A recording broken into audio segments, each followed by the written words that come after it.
السلام علیکم جی، ہستونی اس میں خوش آمدید۔ آج ہم مثنوی شریف میں سے کچھ کہانیاں پڑھنے جا رہے ہیں۔ ہم چند دنوں سے ایک تھیم ڈسکس کر رہے تھے، دا میزری آف بینگ مائزر، اور اس کے علاوہ یہ ہم تلاش کر رہے تھے فوک ٹیلز میں سے اور ساتھ مثنوی میں سے کہ اس تھیم میں کہانیاں ہمیں اور مل جائیں اور ہم اس کو ڈسکس کر سکیں۔ تو سب سے پہلے میں عفیرہ کو دعوت دوں گا کہ وہ آئیں اور ہمیں کچھ مثنوی میں سے کہانی سنائیں۔ شکریہ۔ بسم اللہ الرحمن الرحیم۔ آج مثنوی شریف میں سے 5واں دفتر ہے اور اس کی 2 مختصر کہانیاں ہیں۔ اس کی آج ہم ریڈنگ کرنے لگے ہیں۔ اس کا سٹرکچر کچھ اس طرح سے ہے کہ مولانا جو ہے طبیب القلوب کے نام سے بھی جانے جاتے ہیں، تو وہ اکثر روحانی جو خصلتیں ہیں اور جو بیماریاں ہیں ان کے بارے میں ڈسکس کرتے ہیں۔ ایک سٹرکچر انہی کہانیوں کو پڑھنے سے سامنے آیا ہے کہ مولانا کہتے ہیں کہ انسانی جو خصلتیں ہیومن ٹریٹس ہیں وہ پیئر میں ایگزسٹ کرتے ہیں اور ایک دوسرے کے اپوزٹس ہیں۔ جیسے کہ کنجوسی ہے، اس کا اپوزٹ سخاوت ہے، اور جو خود پسندی ہے اس کا اپوزٹ بے خودی ہے۔ اور مولانا نے آگے جو یہ کہانیوں میں چل کے اور مزید یہ بات کھلے گی کہ مولانا کہتے ہیں کہ انسان کا نفس جو ہے وہ آئینہ کی طرح ہے، اور اب اس کو جو ہے نیگیٹیوٹی ہے وہ اس کو زنگ آلود کرتی ہے۔ جیسے کنجوسی ہے، خود پسندی ہے، وہ اس طرح ہے جیسے اسکریچ ڈل جاتے ہیں آئینے پہ۔ اور اس کے علاوہ دوسری جو خصلت انہوں نے اسی کہانی میں بیان کی ہے کہ خود پسندی ہے، وہ بھی اسکریچ ڈالتی ہے، یا پھر یہ کہتے ہیں کہ یہ بادل ہوتے ہیں آپ کی سوچ کے، آپ کی تھاٹ پروسیس ہوتا ہے، وہ چاند کی روشنی کو روک لیتا ہے اور اس کو چاند جو ہے وہ نظر نہیں آتا، یا پھر یہ کہتے ہیں کہ یہ گرد پیدا کر دیتے ہیں۔ بسم اللہ کہتے ہیں مولانا کے الفاظ میں اردو ترجمہ میں اس کا پڑھ رہی ہوں۔ 5ویں مثنوی ہے، اور بسم اللہ۔ سلام بر شمس و مولانا۔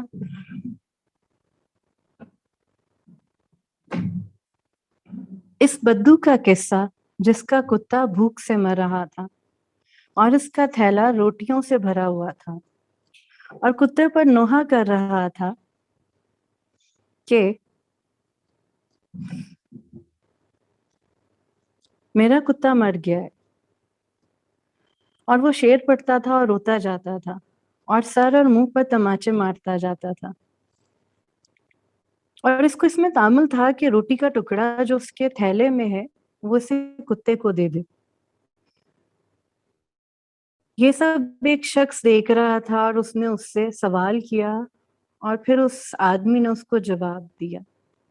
تو مولانا فرماتے ہیں آگے، ایک کتا مر رہا تھا اور عرب روتا جا رہا تھا، آنسو بہاتا تھا اور کہتا، ہائے مصیبت، ہائے مصیبت، ہائے میں کیا کروں، میرے لیے کیا چارہ ہے، اس کے بعد میں تیرے بغیر کتے کیسے زندہ رہوں گا۔ ایک سائل گزرا، اب بولا، یہ کیسا رونا ہے، یہ تیرا رونا اور گڑ گڑانا کس چیز کے لیے ہے؟ اس نے کہا، میری ملکیت میں ایک بہت ہی نیک خصلت اچھا کتا ہے اور وہ ابھی سڑک پر مر رہا ہے۔ وہ دن میں میرا شکاری ہے اور رات کو میرا محافظ ہے۔ اے نوجوان، وہ کتا نہیں، وہ نر شیر ہے، تیز نگاہ والا، چور کو بھگانے والا، شکار کو پکڑنے والا۔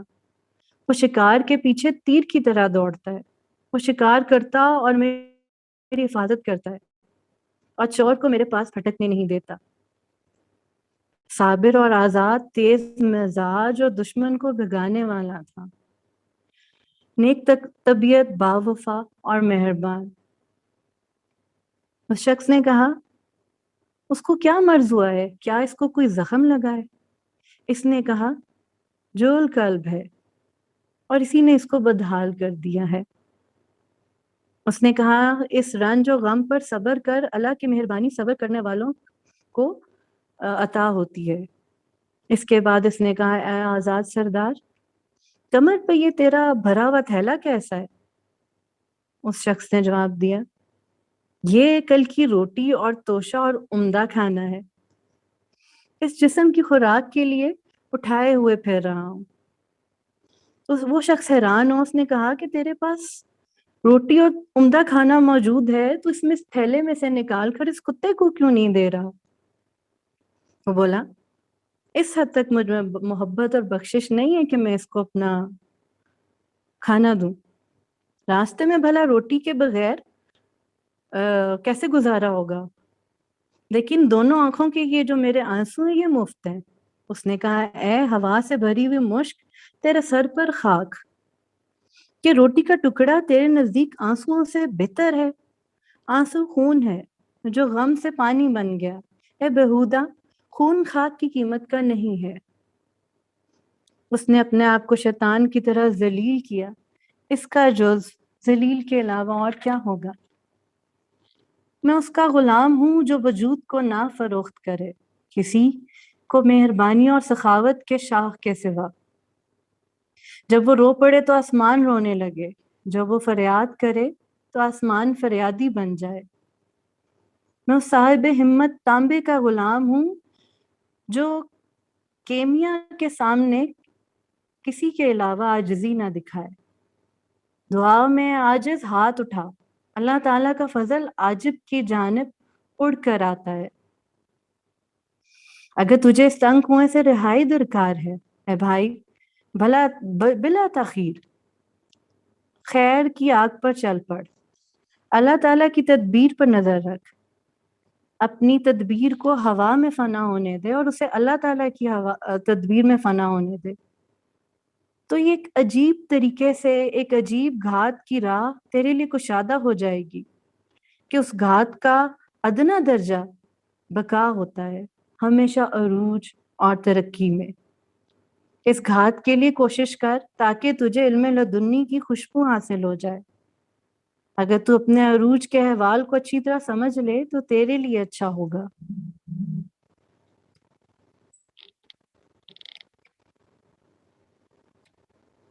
اس کا بیان کہ مولانا کی اگلی کہانی جو ہے وہ شروع ہو رہی ہے اور اس میں وہ کہتے ہیں کہ سب سے جو نظر بد ہوتی ہے وہ انسان کی اپنی خود پسندی کی نظر ہوتی ہے، اور وہ جس نظر سے اپنے آپ کو دیکھتا ہے۔ اسی کے حوالے سے آگے جو ہے مولانا ایک مور کی کہانی بتا رہے ہیں۔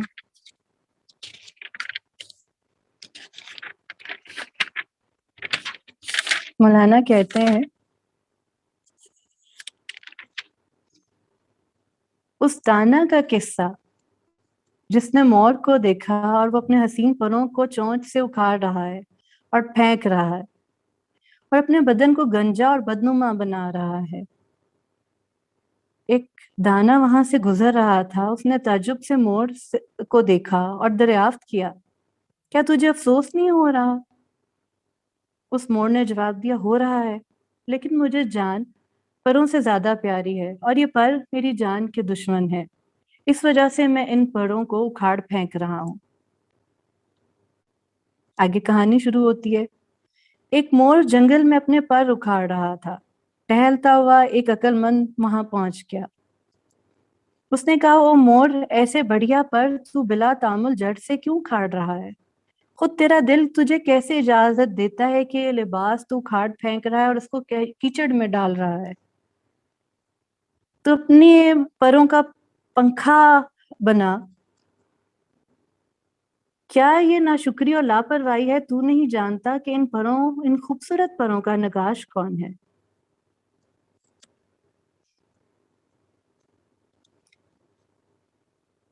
یہ نیاز اگرچہ تجھے دبلا کرتا ہے، سینے کو روشن چاند کی طرح بنا دیتا ہے، کیونکہ وہ اللہ تعالیٰ مردے سے زندگی پیدا کرتا ہے، جو مردہ بن گیا وہی ہدایت یافتہ ہے، جبکہ وہ زندہ سے مردہ پیدا کرتا ہے، زندہ نفس موت کی جانب چلا جاتا ہے۔ مردہ بن جا تاکہ اللہ زندہ کو پیدا کرنے والا بے نیاز زندہ کو اس مردے سے پیدا کر دے۔ تو خزاں بن جا تو بہار کا پیدا کرنے دیکھے گا، تو رات بن جا تو دن میں داخل ہو جائے گا۔ پروں کو مت اکھاڑ کیونکہ ان پر رفو نہ ہوگا، اے حسین ماتم میں چہرے کو نہ چھین، وہ چہرہ جو چاشت کے سورج کی طرح ہے، ایسے چہرے کو چھیننا غلطی ہے۔ ایسے چہرے پر ناخن کا زخم کافری ہے، جس کے فراق میں چاند کا چہرہ رو رہا ہے۔ یا تو اپنا چہرہ نہیں دیکھتا یا اپنی عادت جھگڑنے والی چھوڑ دے۔ اب مولانا یہی کہہ رہے ہیں کہ انسان کا نفس جو ہے، اگر نفس مطمئنہ بن جائے اور اس کی صفائی اور سادگی پریشان ہو جاتی ہے تو ایسا ہی ہے کہ جیسے آئینہ پر کوئی چیز لکھے، اگرچہ تو دھو ڈالے وہ داغ اور نقصان باقی رہ جاتا ہے۔ اور وہیں آگے اسی طرح کہتے ہیں کہ جسم نفس مطمئنہ کا چہرہ، اے شخص فکر کے ناخنوں سے زخمی مت کر۔ یہ تیرا برا خیال جو ہے یہ ایک زہریلا ناخن ہے اور وہ چہرے کو زخمی کر رہا ہے۔ بازا تیرے ہاتھ میں ایک تھیلا ہے اور اس کے اوپر گرہیں لگی ہوئی ہیں اور تو ان گرہوں کو کھولتا جا رہا ہے اور تو گرہ کھولتے کھولتے بڑا ہوتا جا رہا ہے۔ وہ پھندا جو ہمارے گلے میں سخت ہے، تو کیوں نہیں جانتا کہ اے تو بدبخت ہے یا نیک بخت؟ اگر تو یہ جان لے کہ تو نیک بخت ہے یا بدبخت، ہر سرکش کے فکر سے بہتر ہے۔ اگر تو آدمی ہے اس اشکال کو حل کر لے، اگر تجھ میں دم ہے تو اس دم کو خرچ کر۔ فرض کر لے عیان اور عرض کی تعریف معلوم ہو گئی، اپنی حقیقت جان لے کیونکہ اس کے علاوہ کوئی چارہ نہیں۔ جب تجھے اپنی حقیقت معلوم ہو جائے تو اس کی تعریف سے گریز کر کہ اے خاک چھاننے والے، تاکہ تو اس ذات تک پہنچ جائے جس کی حقیقت نامعلوم ہے۔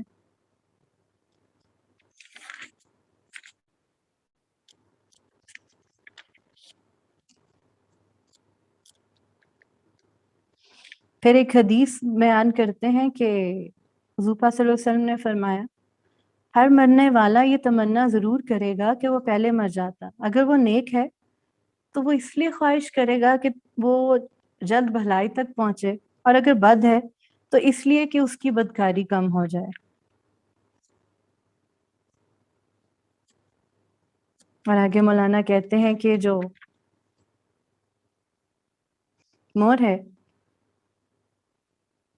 اس نے آگے جو ہے، میں کچھ سکپ کر رہی ہوں لائنز جو ہے، پھر یہ ہے کہ مور نے اس آدمی کو، اس دانا کو جواب دیا ہے۔ اب مور کہتا ہے، جب وہ مور رونے سے فارغ ہو گیا اس نے کہا کہ تو رنگ و بو کا غلام ہے، کیا تو یہ نہیں دیکھتا ہر جانب سینکڑوں بلائیں ان پروں کی وجہ سے میری جانب آ رہی ہیں؟ ہمیشہ بہت سے ناترس شکاری ان پروں کے لیے میری جانب ہر جانب سے آتے ہیں اور جال بچھاتے ہیں۔ بہت سے تیر انداز میری طرف تیر پھینکتے ہیں، جبکہ میرے پاس طاقت نہیں ہے، میں اپنا بچاؤ نہیں کر سکتا اس قذار بلا اور ان فتنوں سے۔ اس سے بہتر ہے کہ میں بھدا بن جاؤں اور اپنے پروں کو اکھاڑ پھینکوں تاکہ میری جان تو محفوظ رہے۔ اے نوجوان، یہ میری خود پسندی کا ہتھیار ہے۔ خود پسندی خود پسندوں کو سینکڑوں مصیبتوں میں مبتلا کر دیتی ہے۔ اب مولانا کہتے ہیں کہ یہ جو مور کے پر ہیں یہ 3 طرح کے ہیں اور جس کی وجہ سے لوگ اس کی جان کے دشمن ہیں۔ پہلا ہے کہ ہنر، نمبر 2 ذہانتیں، اور تیسرا ہے مال۔ ہنر ناقص کے لیے ہلاکت ہے کیونکہ وہ دانا کی وجہ سے جال کو نہ دکھے گا۔ اختیار اس لیے بھلا ہوتا ہے جو تم تقوی اختیار کرو کہ معاملے میں اپنے آپ پر قابو رکھو۔ جب نگہداشت اور تقوی نہ ہو تو خبردار، آلے کو پھینک دے، اختیار کو چھوڑ دے۔ یعنی کہ مولانا یہ کہتے ہیں کہ جو آپ کا صبر ہے وہ آپ کی ڈھال ہے، ہتھیار ہے۔ اگر آپ کے پاس وہ ڈھال نہیں ہے صبر کی تو آپ جو ہے تیر آپ کو لگیں گے، آپ زخمی ہوں گے۔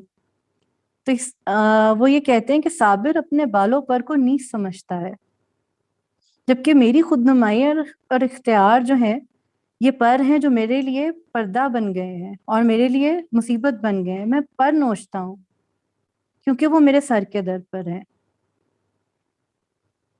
کاش کہ میں صابر کی طرح ہوتا، اپنے بالوں پر کو نیز سمجھتا، حتیٰ کہ میں اس مصیبت میں مبتلا نہ ہوتا.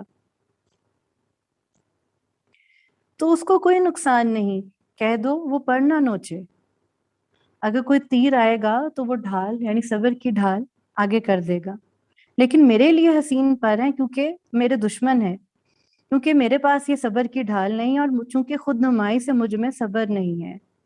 اگر صبر اور حفاظت میرے رہبر ہوتے تو اختیار سے میرا کرو فر، میرا غرور اور بڑھ جاتا.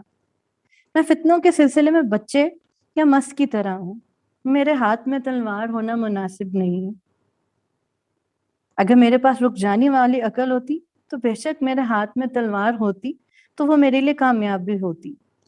اب میرے پاس ایسی عقل نہیں ہے، اور اس کے لیے ایسی عقل چاہیے جو سورج کی طرح نور عطا کرنے والی ہو اور ایسی تلوار چلے جو ٹھیک چلے.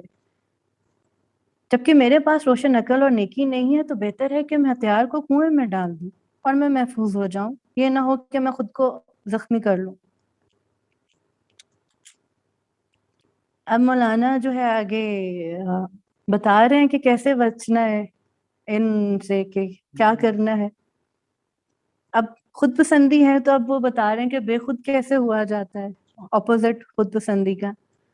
ان بے خودوں کا بیان جو اپنے شر اور ہنر اور اپنے مال سے محفوظ ہو گئے کیونکہ وہ اللہ تعالیٰ کی بقا میں فانی ہو گئے. ایک سولوشن یہ ہے کہ جس طرح ستارے دن میں شمس یعنی سورج کی روشنی میں فانی ہوتے ہیں اور فانی کے لیے آفت کا خوف اور خطرہ نہیں ہوتا. آگے فرماتے ہیں جب کہ اس کی فنا فقر سے آراستہ ہو جائے اور محمد صلی اللہ علیہ وآلہ وسلم کی طرح تو بغیر سایہ کا ہو جاتا ہے کہ حضور پاک صلی اللہ علیہ وسلم نے فرمایا فقر میرا فخر ہے، اور یہ فقر جو فخر ہے یہ فنا زینت کے لیے. اس طرح سے ہو جا جیسے شمع کے شعلے کی طرح بے سایہ ہو جاتا ہے. شمع جب سر سے پاؤں تک شعلہ بن جاتی ہے تو اس کے گرد سائے کا گزر نہیں ہوتا. موم ہستی اور سائے سے چلا گیا شاؤں میں اس کے لیے جس نے شمع بنائی تھی. اس نے کہا میں نے تجھے فنا کے لیے بنایا ہے، یعنی بنانے والے نے جب موم بتی جلاتا ہے تو وہ جلانے کے لیے بناتا ہے، روشنی کے لیے. تو جب وہ فنا ہو جاتی ہے بنانے والا کہتا ہے کہ میں نے تجھے فنا کے لیے بنایا ہے. اس نے کہا، شمع نے جواب دیا تو میں بھی فنا میں دوڑ گیا، میں بھی فنا ہو گیا. یہ باقی باللہ شعا واقعی ہے، نہ کہ فانی نہ پائیدار شمع کی طرح. شمع جب آگ میں بالکل فنا ہو گئی تو نہ شمع کا نشان دکھنے کو ملے گا نہ روشنی کا. تاریکی کو رفع کرنے میں واضح ہے کہ یہ آگ موم کی صورت سے پائیدار ہے، جسم کی شمع کے موم کے برخلاف، کیونکہ وہ جس قدر گھٹے گا چاند کا نور بڑھے گا. یہ شعا باقی رہنے والی ہے اور وہ فانی ہے. جان کی شمع کا شعلہ خدائی ہے. آگے کہتے ہیں کہ یہ جو تیری سوچ ہے اور یہ جو تیری فکر ہے یہ اس طرح سے ہے جس طرح چاند کے آگے ابر ہے اور غبار ہے. اس کو غبار کو اور اس ابر کو ہٹا تاکہ تجھ تک چاند کی روشنی پہنچے.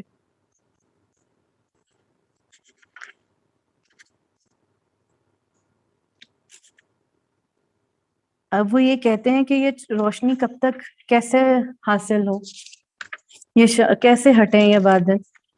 تو اس کے لیے وہ یہ کہتے ہیں کہ بہتر ہے کہ تو یا تو اس کے پاس چلا جا جس نے کہا کہ ہم حفیظ ہیں، ہم تیری حفاظت کرنے والے ہیں، یا تو اس سے جڑ جا جس نے یہ حفاظت یہ پروٹیکشن حاصل کر لی ہے، یعنی ولی اللہ کے پاس جا کے بیٹھ جا تاکہ تو اگر حفاظت کرنے والے کے جانب نہیں دوڑ سکتا تو اس کے پاس چلا جا جو پہلے ہی حفاظت میں آ چکا ہے خدا کی. شیخ کے ہاتھ کے سوا کسی کا ہاتھ نہ پکڑ، اس کا ہاتھ اللہ تعالیٰ کا ہاتھ پکڑنے والا ہے. تیری جو عقل کا پیر ہے اس کی عادتیں بچکانا ہے، اس نفس کے پڑوس کی وجہ سے جو پردے میں ہے۔ عقل کامل کو عقل کا ساتھی بنا لے تاکہ عقل اس بری عادت سے باز آ جائے۔ جبکہ تو اپنا ہاتھ اس کے ہاتھ پر رکھ دے گا تو کھانے والوں کے ہاتھ سے باہر نکل جائے گا، تیرا ہاتھ ان کی بیعت کرنے والوں میں سے ہو جائے گا کہ جن کے ہاتھوں پر خدا کا ہاتھ ہوتا ہے۔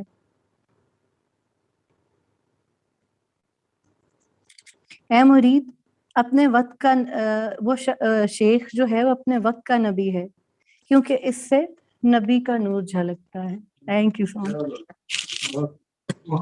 بہت شکریہ۔